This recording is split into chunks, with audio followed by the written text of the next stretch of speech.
Good afternoon, I'm Eric Deaton. I'm running for the U.S. Senate in Ohio. I'm here to talk to you about a subject most people don't want to talk about, abortion in our country. Most states had policies and laws regulating abortion. Most states it was illegal. Roe v. Wade struck down all these states' rights. Some say it was a true assault on the 10th Amendment rights of those states. And with the U.S. Senate elected by popular vote anymore, nobody's looking out for the states, and we lost a lot of rights. But this is a big one. With abortion, we've lost millions and millions of future American citizens.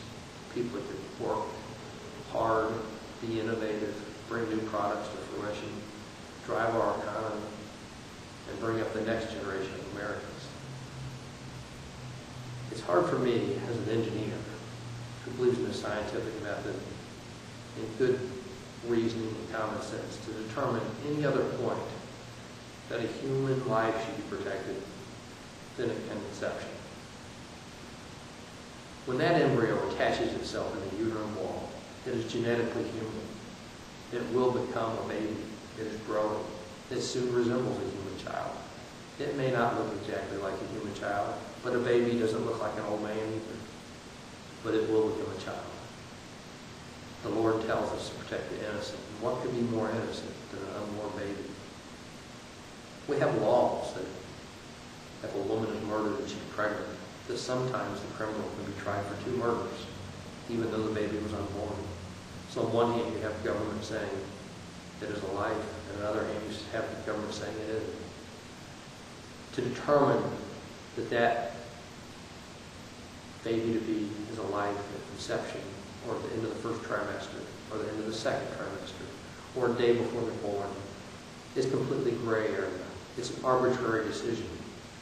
The only true way to know that it's life is to realize that it is life, and it is growing, and it started at the day of conception.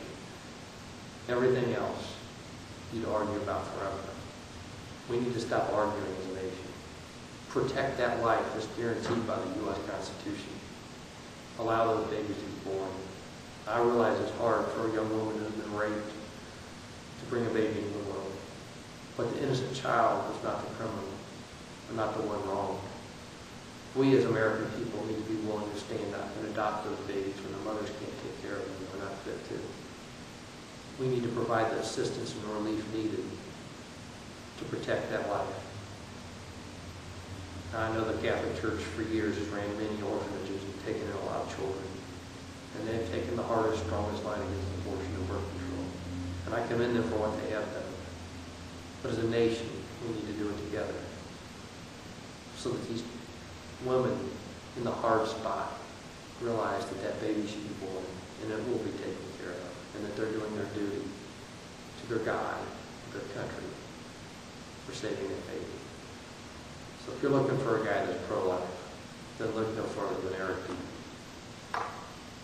I'm the guy that starts at the